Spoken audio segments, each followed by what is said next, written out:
शब्द गुरु। शब्द गुरु न होवे सो गुरु झूठी गुरुवाई लेवे।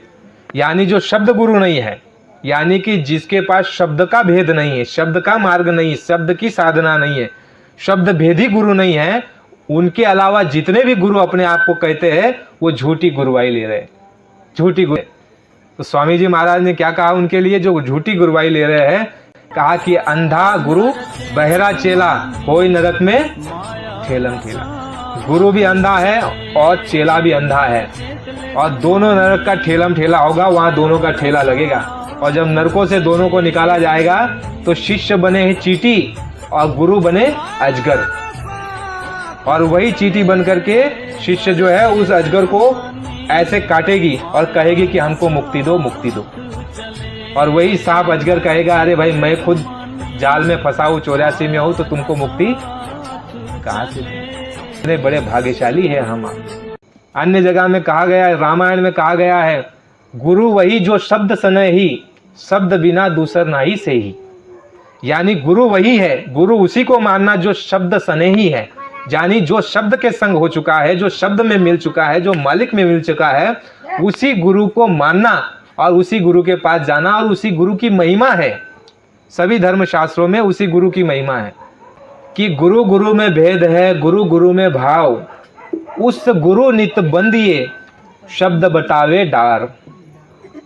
उस गुरु के साथ जाकर के बंध जाओ, समर्पण हो जाओ, अपने आप को निछावर कर दो, जो शब्द भेदी गुरु है। शब्द गुरु की महिमा है प्रेमी। सभी धर्म शास्त्रों में जो गुरु गुरु गुरु की महिमा कही जाती है ना, वो शब्द गुरु की महिमा है। कोई कथाकार, कोई कीर्तन करने वाला साधु गेरवा पहन ले, दाढ़ी बढ़ा ले। गुरु महाराज ने कहा कि संत महात्मा दाढ़ी वेशभूषा काला नीला पीला वस्त्र नहीं, दाढ़ी जटा जूट नहीं।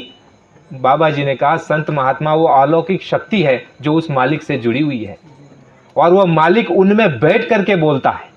किसमें? संतों में, शब्द गुरु में बैठ करके बोलता है। उनकी जो वाणी, उनके जो वचन निकलते हैं वो उस मालिक के निकलते हैं। इतनी महिमा है संतों की, और उनकी शरण में हम आप है, और हमको वह वस्तु मिल गई जिसके लिए स्वामी जी महाराज ने कहा कि जो राम और कृष्ण को नहीं मिला। अब विचार कीजिए, भगवान राम ऊपर का भेद नहीं जानते, भगवान कृष्ण ऊपर का भेद नहीं जानते, तभी तो भगवान कृष्ण ने उद्धव को कहा, उद्धव जब उनकी उम्र हो गई, अवस्था हो गई, बूढ़े हो गए, कृष्ण भगवान को कहने लग गए तुम जा रहे हो तो मुझे भी अपने साथ ले चलो। कृष्ण भगवान ने कहा कि तुम ऐसे नहीं आ सकते उद्धव। उद्धव ने कहा कैसे आ सकता हूँ? कृष्ण भगवान ने कहा कि तुमको योग करना पड़ेगा और तत्वदर्शी महात्माओं के पास जाना पड़ेगा। जो मेरे लोक आता और जाता है वह तुमको मेरे लोक ला सकता है उद्धव, मैं तुमको साथ में नहीं ले जा सकता। उद्धव रोने लग गए और कहने लगे है प्रभु अभी तो मेरी अवस्था हो गई, बुढ़ापा आ गया, अब इसमें कैसे मैं योग करूंगा। कृष्ण भगवान कहते हैं कि मैं तुमको अपने साथ नहीं ले जा सकता है उद्धव, अगर तुझे मेरे देश आना है तो तुझे तत्वदर्शी महात्मा के पास जाना पड़ेगा जो मेरे लोक आता और जाता है, और तुमको योग अभ्यास के द्वारा जीते जी इस जीवात्मा के द्वारा तू मेरे लोक आ सकता है, शरीर द्वारा नहीं। उद्धव ने कहा भगवान ये कैसे संभव है? भगवान कृष्ण ने कहा यही नियम है उद्धव, मैं क्या करूं, मुझे अधिकार नहीं है ले जाने का। मेरा काम था धर्म की स्थापना, सज्जनों की रक्षा, अधर्मियों का विनाश, और यह काम करके मैं अभी चला जाऊंगा। मेरा चौथा काम कोई नहीं है, और अगर तुझे आना है तो तुम तत्वदर्शी महात्मा के पास चला जा। कलयुग का ही आपका उदाहरण है। मीराबाई कृष्ण भक्त थी महाराज, बड़ी कृष्ण भक्त थी, रात दिन कृष्ण भगवान के भजन गाती थी और पुण्यात्मा थी, महान जीव थी, तो कृष्ण भगवान की भक्ति में लीन रहती थी। एक दफ़ा यह हुआ कि उनकी सहेलियां जो है कहीं पर उनके कान पर जो है सत्संग के वचन पड़ गए।